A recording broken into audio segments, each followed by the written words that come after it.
through the conversations, you can click into people's profiles, and most of the time they'll have what company they work for. If they have a blog, they'll have a link to their blog website, or in their bio they'll just be talking about what kind of content they're putting out, if any. Not all developers put out content.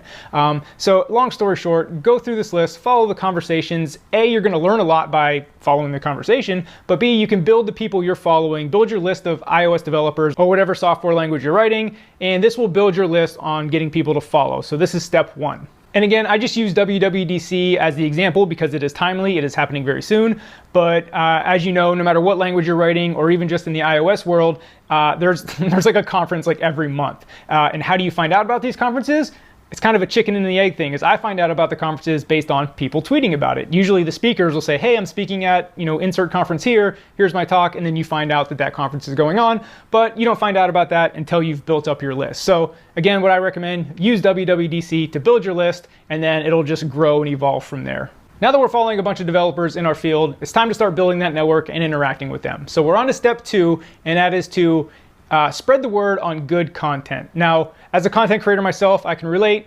We spend a lot of time creating content. Now, this is YouTube videos, blog posts, podcasts, anything, you name it. So, and I'm bad at this as well. So many times I've read like a great blog post that really provided a lot of value to me, or just listened to an awesome podcast. So I was like, man, that was awesome. And then I just go about my day. I don't tell anyone else about it. I don't share it.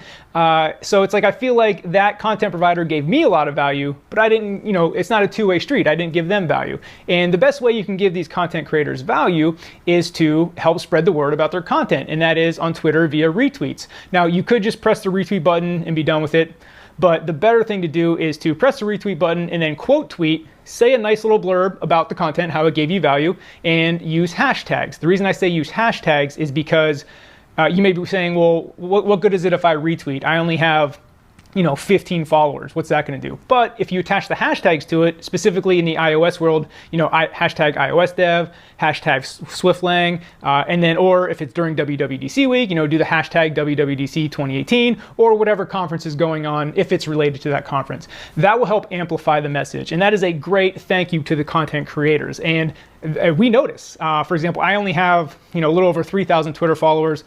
Typical big content creators in the space, around 10,000, that's probably where they're at, but even those are not big enough to, you get lost. If you retweet their content with a quote, most likely they're gonna see it, they're gonna notice you, they're gonna like the post, but more importantly, you're giving value to them. Like, that's how you build a network and build a relationship. It's, I provide value to you, you provide value to me. In this case, they provided an awesome piece of content, whether it's a blog post, podcast, video, and you provided value to them by